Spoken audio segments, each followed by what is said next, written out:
लगातार 7 दिनों से अनिश्चितकालीन अनशन पर बैठे मिथिला विकास संगठन के लोगों ने बुधवार को अपना अनशन खत्म कर लिया। बता दें कि पिछले 7 दिनों से मिथिला विकास संगठन के विकास फूल, अजीत कुमार और पीताम्बर यादव, यह 3 लोग अपनी 3 सूत्री मांगों को लेकर पिछले 7 दिनों से बहेरी प्रखंड मुख्यालय स्थित धरनास्थल पर अनशन पर बैठे थे। हालांकि 3 दिनों बाद बहेरी अंचलाधिकारी धनश्री बाला, प्रभारी वीडियो और प्रभारी चिकित्सा पदाधिकारी के द्वारा मांगों को पूरा करने का आश्वासन देकर अनशन तुड़वाने का घंटों प्रयास किया गया था, लेकिन अनशनकारियों की मांग के आगे किसी की नहीं चले। अनशनकारियों का कहना था कि आश्वासन से कुछ नहीं होता, जब तक मांगों पर ध्यान देकर प्रक्रिया आगे नहीं बढ़ाया जाएगा तब तक अनशन जारी रहेगा। इस बीच अनशनकारियों को अपना समर्थन देने कई नेता भी आए, जिसमें समाजसेवी मणिकांत यादव, भाजपा नेता RK चौधरी, राजद नेता डॉक्टर कुमार गौरव सहित कई नेताओं का आना जाना लगा रहा। हालांकि जब अधिकारियों को समझ आ गया कि बिना काम को प्रक्रिया में लाए अनशनकारी अनशन नहीं तोड़ेंगे तो फौरन क्विक रास्ता अपनाया गया और इस प्रकार अनशनकारियों की पहली मांगे बहेरी CSC में एक्सरे मशीन और अल्ट्रासाउंड मशीन लगाया जाए, जिसे तुरंत पूरा करने का कवायद शुरू कर दिया गया और CSC में एक्सरे मशीन सुचारू रूप से चालू कर दिया गया है, जबकि 1 माह के अंदर अल्ट्रासाउंड मशीन लगाने का आश्वासन मिला है। वहीं दूसरी तरफ प्रखंड क्षेत्र के जल संकट की समस्याओं को दूर करने की मांग पर भी फौरन एक्शन लिया गया है। PhD विभाग के SDO शिव कुमार खुद ही पहुंचकर अनशनकारियों को आश्वासन दिया और आज से ही क्षेत्र में जल संकट की समस्याओं को दूर करने के लिए कवायद शुरू कर दिया गया। वहीं तीसरी मांग गंगदा महादलित टोला से मिटुनिया पीपल के पेड़ तक सड़क व पुल निर्माण की मांग को भी पूरा करने की कागजी प्रक्रिया शुरू कर दिया गया है, जिसे जल्द ही बना दिया जाएगा। इसी सब आश्वासन और कागजी प्रक्रिया शुरू होने के बाद बुधवार को अनशनकारियों ने अपना अनशन तोड़ने पर सहमत हुए। मौके पर पहुंचे PhD विभाग के SDO शिव कुमार ने अनशनकारियों को मिठाई खिलाकर और जूस पिलाकर अनशन तोड़वाया। PhD विभाग के SDO शिव कुमार ने कहा कि इन लोगों की मांग का समाधान जल्द से जल्द कर दिया जाएगा। हम खुद ही आज से ही बहेरी प्रखंड क्षेत्र में जाकर डोर टू डोर जांच करेंगे और जहां जो कमी होगा उसे फौरन दूर करेंगे। वहीं कार्य करने वाले एजेंसी की लापरवाही के सवाल पर SDO ने कहा कि अगर कार्य कर रहे एजेंसी किसी भी तरह की लापरवाही सामने आती है तो हम उस पर कार्रवाई करेंगे। हर हाल में जल्द से जल्द जल संकट की समस्याओं का निदान करेंगे। सुनिए PhD विभाग के SDO शिव कुमार ने क्या कुछ कहा। इस तरह की तमाम खबरों से बने रहने के लिए नैतिक समाचार को YouTube पर सब्सक्राइब कर बेल आइकन जरूर दबाएं। साथ ही वीडियो Facebook, Instagram, Twitter पर देख रहे हैं तो लाइक, फॉलो और शेयर जरूर करें। सर, आज 7 दिन से लगातार अनिश्चितकालीन अनशन चल रहा था, आप अनशन तुड़वाए हैं, क्या कुछ आश्वासन दिए हैं और अनशन को तुड़वाए हैं? इन लोग का मुद्दा था जल संकट से संबंधित था और जीवन का मूल आधार ही है जल, उसके बिना जीवन अस्त व्यस्त है।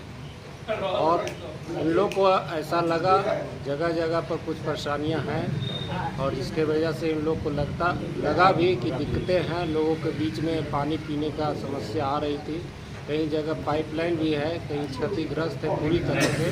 तो उस जगह पर हमारा सोर्स है और सोर्स रहने के बावजूद भी जो है कि पूरी तरह से वो संचालित नहीं हो पाया, तो इस वजह से इन लोग को प्रॉब्लम हुआ है। और हम उस चीज़ को आश्वासन दे करके, और हम लोग काम भी ये नहीं है कि केवल आश्वासन देना है, हमारा मेन मकसद है कि काम धरातल पर दिखे। उनको पानी की जो दिक्कतें हो रही है वो आपको दिक्कत ना हो।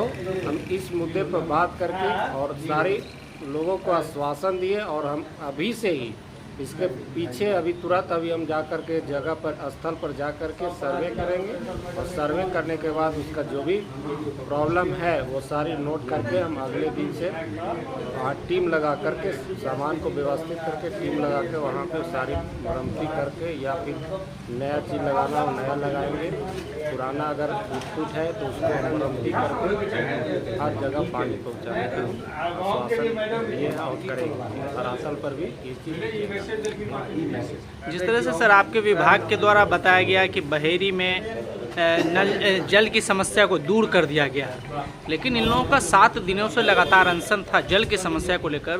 क्या लगता है कहीं ना कहीं ये रिपोर्ट गलत है या ये लोग गलत हैं? रिपोर्ट आंशिक रूप से सही है, आंशिक रूप से गलत भी है।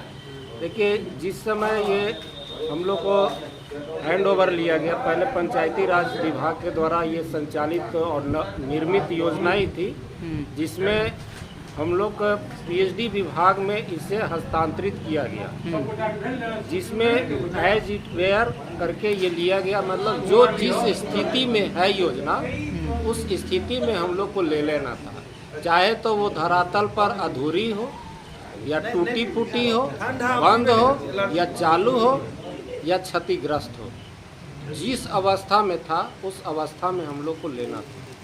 ये इसमें नहीं दिया गया था कि हाँ इसको चालू करा कर के ही देना है, अच्छी व्यवस्था स्थिति में करके लेना है। इस तरह का कोई भी हम लोग को उस तरह का आदेश नहीं था। हम लोग आदेश था जैसी स्थिति में था उसको ले लेना था। जब हम लोग ले लिए, जब धरातल पर हमने देखा तो बहुत सारी समस्याएं मिला। जहाँ पर देखे अधूरा योजना है, किसी वार्ड पर एफआईआर है, बहुत सा योजनाएं देखे कि कहीं पाइपलाइन नहीं है, बोरिंग केवल गाड़ दिया गया है, वहाँ मोटर नहीं है, स्टेजिंग नहीं है।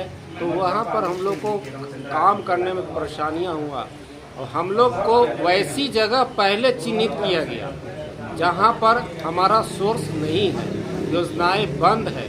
तो उस जगह को हम लोग को पहले विभाग के द्वारा सूचित किया, हमारे डीएम साहब के द्वारा या प्रशासन के द्वारा सभी नल जल योजनाओं का जांच कराया गया। जांच कराने के उपरांत देखा गया कि कहां कहां बंद थी। उसकी हम लोग को डीएम साहब के द्वारा जो है कि वो सूची हम लोग को मिला। ये नहीं कि हम लोग जांच किए, पहले स्तर में प्रशासन के स्तर पर विभागीय आदेश पर उन लोग को जाँच करा करके और उसमें क्या क्या कमी आई उसका हम लोग को जहाँ जहाँ बंद योजना था उसकी पहले सूची हम लोग को विभाग को प्रायोरिटी स्तर पर लिया गया और वैसी योजना को पहले हम लोग चालू करने का हर तरह से प्रयास किया। लगभग हमारा जो है 40-50% जो योजनाएं बंद पाया गया। तो हम लोग फर्स्ट प्रायोरिटी में हम लोग उस पर ही ध्यान दिए कि जहाँ पर बोरिंग नहीं है बोरिंग कराए, जहाँ मोटर नहीं है वहाँ मोटर लगाए, जहाँ मोटर खराब है वहाँ बनाए, उसको स्टार्टर खराब है बनने लायक है तो बनाए, अगर नहीं बनने लायक है उसको नया लगाए। बिजली का समस्या था, हर जगह बिजली वहाँ पर नहीं पहुँचे, उसके कारण योजना बंद है। आपका सारा चीज़ सेटअप है लेकिन बिजली का तार वहाँ तक नहीं पहुँचा है, मीटर नहीं लगा है, इसके वजह से कोई योजना चलाने में कतरा रहा है। तो उस जगह पर हम लोग प्रायोरिटी पर मीटर लगवा करके उसको हम योजना को चालू करवाएं ताकि पेयजल से जो स्थिति जो उत्पन्न थी वो दूर किया जा सकता है। तो फर्स्ट प्रायोरिटी में हमारा यही काम था जिसमें हम लोग को टाइम लगा इसको करा लेते। दूसरी परिस्थिति है कि हम लोग का बीच में विभाग के द्वारा जो है कि हर जो अधिकारी हैं, कनीय अभियंता हो गया, आपका सहायक अभियंता हुआ, एग्जीक्यूटिव इंजीनियर हुए, असिस्टेंट आपका जो भी सारा जो है कि विभाग का ZOD करके अभियान चलाया गया, जीरो ऑफिस डे, जिसमें हम लोग को ऑफिस में कोई काम नहीं करना है, फील्ड में काम करना है। तो उसमें हर योजना में जा करके हम लोग का उसमें जो भी त्रुटि है वहाँ स्थल जा करके हम लोग को सर्वे करके ऑनलाइन उसमें करना पड़ता था कि अगर ये योजना है तो इसमें बोरिंग की क्या स्थिति है, स्टार्टर की क्या स्थिति है, मोटर की क्या स्थिति है, आपका स्ट्रक्चर जो बना हुआ है उसका क्या स्थिति है, उस पर टंकी जो रखा हुआ उसका क्या स्थिति है, पाइपलाइन का क्या स्थिति है, कितना घर में पानी जा रहा है, कितना घर में नहीं जा रहा है और कितना घर में नया कनेक्शन नहीं दिया है या वंचित है, वो हम लोग सभी रिपोर्ट हम लोग उसमें सर्वे करके लिए। सर, अनऑफिशियल एक बात सामने आ रही है कि जो एजेंसी को जिस एजेंसी को ठेका दिया जाता है वो पदाधिकारियों का बात नहीं सुनते। पीएचडी विभाग के कोई भी पदाधिकारी है उनका बात नहीं मानते हैं, जिसको लेकर और जल समस्या या जल संकट का मामला बढ़ रहा, पदाधिकारियों के प्रति लोगों का आक्रोश और विरोध बढ़ रहा।